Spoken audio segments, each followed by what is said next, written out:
বন্ধুরা, একটা প্রশ্ন করি। আজ রাতে ঘুমাতে যাওয়ার আগে একবার তোমার ব্যাংক ব্যালেন্স চেক করো আর নিজেকে জিজ্ঞেস করো, এই মাসে কতটা বাঁচল। বেশিরভাগ মানুষের উত্তর হয়, জানি না কোথায় চলে গেল। আর এই একটা উত্তরই তোমার সারা জীবনের সবচেয়ে বড় ফাইন্যান্সিয়াল সমস্যা। এবার শোনো একটা চমকে দেওয়া সত্যি কথা। জাপানে একজন সাধারণ মানুষ যে ছোট্ট একটা বাড়িতে থাকে, লোকাল ট্রেনে যাতায়াত করে, বাইরে কম খায়, সে তার স্যালারির ৩৭% প্রতি মাসে বাঁচিয়ে ফেলে। আর আমরা ভারতীয়রা মাত্র ৪ থেকে ৮%। এই পার্থক্য ইনকামের নয়, এই পার্থক্য চিন্তার। আজ এই ভিডিওতে আমি তোমাকে সেই ৩টে জাপানি সিক্রেট বলবো যেগুলো শত শত বছর পুরনো, কিন্তু আজও ততটাই পাওয়ারফুল। এগুলো ফলো করতে কোন অ্যাপ লাগবে না, শুধু একটা খাতা, একটা কলম আর নিজের সাথে একটু সততা। বন্ধুরা, একটু ভাবো, জাপান এমন একটা দেশ যেখানে জমি কম, জনসংখ্যা ঘন, আর রিসোর্সেস লিমিটেড। সেখানকার মানুষ ছোট ছোট অ্যাপার্টমেন্টে থাকে, সহজ সাদা খাবার খায়, বাড়িতে বেহুদা জিনিস রাখে না। তবুও তাদের ব্যাংক অ্যাকাউন্ট ভরা থাকে। তাদের সন্তানদের পড়াশোনা সিকিওর, তাদের বৃদ্ধ বয়স টেনশন ফ্রি। এটা কেন? কারণ জাপানিদের টাকার সাথে সম্পর্কটা আমাদের থেকে একদম আলাদা। আমরা টাকা ট্র্যাক করি, ওরা টাকা ফিল করে। আমরা মাসের শেষে ভাবি কি বাঁচল, ওরা মাসের শুরুতে ঠিক করে কি বাঁচাতে হবে। আমরা টাকা খরচ করে খুশি হই, ওরা টাকা বাঁচিয়ে শান্তি পায়।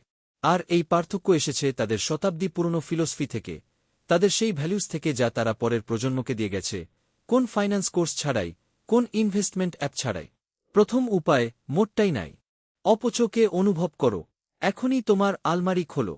দেখো কতগুলো জামা আছে যেগুলো একবার পরে আর কখনো পরোনি, কতগুলোর ট্যাগ এখনও খোলা হয়নি।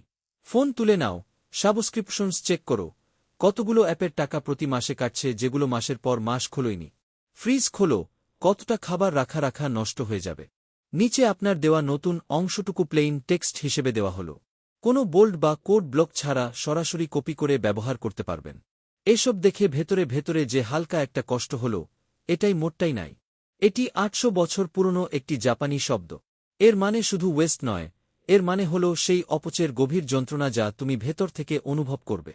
যখন তুমি সেই জামাটা কিনেছিলে যেটা এখন আলমারিতে বন্দী, তার পেছনে কোন কৃষকের পরিশ্রম ছিল যে তুলো ফলিয়েছিল, কোন কারিগরের পরিশ্রম ছিল যে সেটা সেলাই করেছিল, আর তোমার নিজের পরিশ্রম ছিল যা ঘণ্টার পর ঘণ্টা কাজ করে উপার্জন করেছিলে।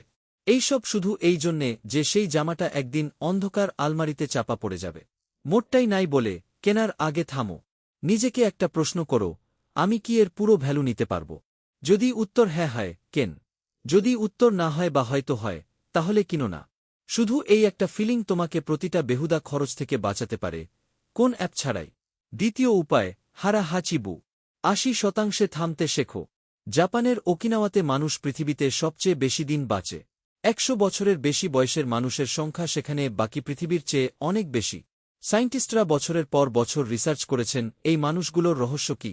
উত্তর পাওয়া গেল, হারা হাচিবু। এটি ২৫০০ বছর পুরনো একটি কনফুসিয়ান প্রিন্সিপল। মানে হল, যখন পেট ৮০% ভরে যাবে, থেমে যাও। পুরো থালা শেষ করা জরুরি নয়। সায়েন্স বলে, আমাদের ব্রেনে এই সিগন্যাল পৌঁছাতে যে পেট ভরে গেছে প্রায় ২০ মিনিট লাগে। আর এই ২০ মিনিটে আমরা প্রয়োজনের চেয়ে বেশি খেয়ে ফেলি। ওকিনাওয়ার মানুষরা এটা শতাব্দী আগেই বুঝে গিয়েছিল। এবার এই রুলটাকে স্যালারিতে অ্যাপ্লাই করো।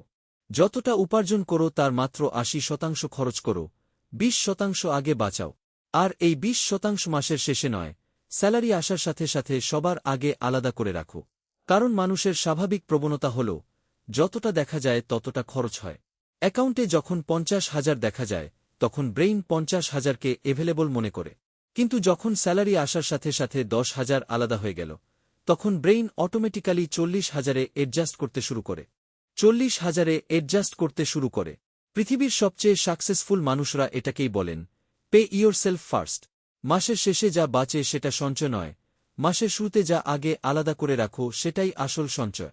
তৃতীয় উপায়, কাকেবো। সেই একটা খাতা যা জীবন বদলে দেয়। সাল ছিল ১৯০৪। জাপানের প্রথম মহিলা সাংবাদিক মোটকো হানি একটি সিস্টেম তৈরি করলেন, যার নাম দিলেন কাকেবো।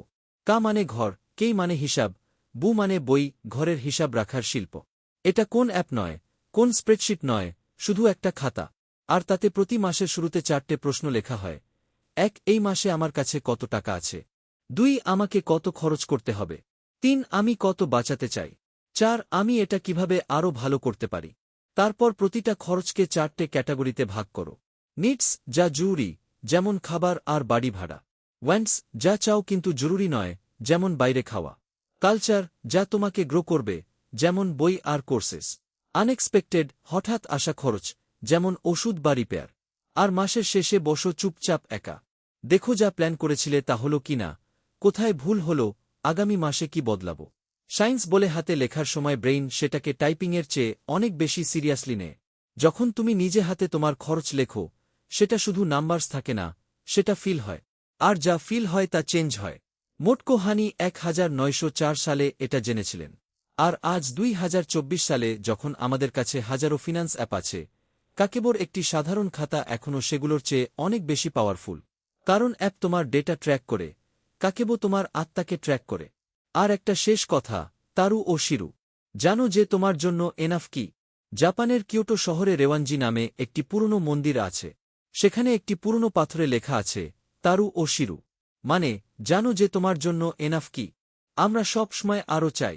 নতুন ফোন এলো তো পুরনোটা বেকার লাগল, বন্ধু নতুন গাড়ি কিনল তো নিজেরটায় লজ্জা লাগল, প্রতিবেশী বাড়ি রেনোভেট করল তো নিজের বাড়ি ছোট লাগল। এই ফিলিং স্বাভাবিকভাবে আসে না, এটা সাবধানে ইনস্টল করা হয়। আজকের পুরো অ্যাডভার্টাইজিং সিস্টেম কোটি কোটি টাকা খরচ করে একটাই কাজ করে, তোমাকে সবসময় ফিল করানো যে যা আছে তা কম। কারণ যেদিন তুমি মনে করবে এনাফ আছে, সেদিন তুমি কিছু কিনবে না। আর এটা কোন ব্র্যান্ড মানতে রাজি নয়। কিন্তু যেদিন তুমি ঠিক করে ফেললে যে তোমার জন্য এনাফ কি, সেদিন থেকে টাকা আপনা আপনি বাঁচতে শুরু করবে। তাহলে বন্ধুরা, জাপান ফিনান্সিয়ালি স্টেবল এই কারণে নয় যে সেখানে মানুষ বেশি উপার্জন করে, ওরা স্টেবল কারণ ওদের চিন্তা আলাদা। আর চিন্তা বদলাতে কোন বড় ইনভেস্টমেন্ট লাগে না।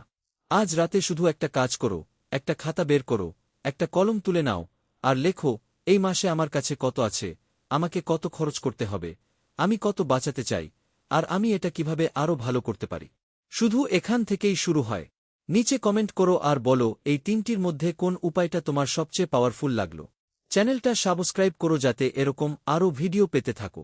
আর স্ক্রিনে যে ভিডিওটা আসছে সেটাও অবশ্যই দেখো। দেখা হবে পরের ভিডিওতে।